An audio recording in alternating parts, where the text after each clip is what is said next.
Hey, my name is Lucas and welcome to the first Project Damsel devlog. Using a lot of stock imagery from the internet, I created a fun yet ugly game prototype. It's a challenging roguelike game in which you defend your castle by throwing stones at enemies' heads. It's time to turn this ugliness into a magnificent work of art that you'll want to buy on Steam. The only problem is that I am not a game artist. Therefore, I spent a lot of money hiring artists to make my game aesthetic. Easy, right? Well, I wish I had known a couple of things before I started. Lesson 1.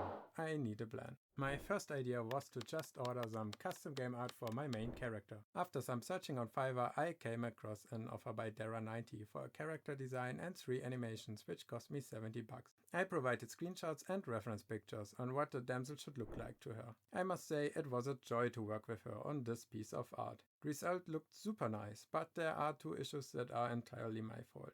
The smaller issue is the damsel's head should fall down when she dies, according to the description of the animations. Unfortunately, I made a hilarious blunder and stated that when she dies, her head should come down. The resulting animation was a little gruesome for my taste. The bigger issue is adding fresh art for my primary game character does not significantly improve the appearance of my game. I put a lot of effort into making this game. It would be a shame if no one played it in the end because my art budget is too low. Lesson 2. Art is expensive. I looked for someone on Fiverr to help me fully rework the look of my game. After some searching, I found an offer for some game art consultancy by Daniel 5terra. It is quite costly at $270 but provided me with 3 valuable services. First, we had 2 45-minute talks. Here I could explain my requirements in detail and could ask a ton of questions about pixel art. Second, an art budget for all the art assets like enemies and environments that are in the finished game. This is out of scope for this devlog, but I will talk about this in my next devlog. And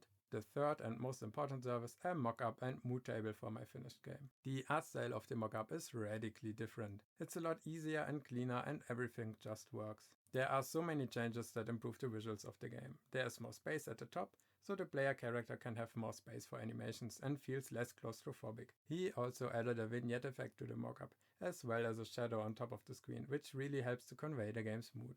I'm surprised this service is so uncommon on Fiverr. Lesson 3. Giving art direction is hard. With the new mockup and mood table at my disposal, I was curious if other artists could use it to create some art for my game. So I went straight back to Fiverr and ordered 3 different enemy designs. The first order is for a spear goblin that is made by Major B. I ordered it for $5 on Fiverr, which is insanely cheap. The result certainly fits the art style of the game. The legs need some work, but this gets better when the design is getting animated. For $15 I ordered a mushroom soldier from Gandalf Hardcore as my second enemy. It was based on a sketch I provided and it went through numerous variations. In retrospect, I believe the premise never really fit the game. However, you may need to pay some money to figure this out.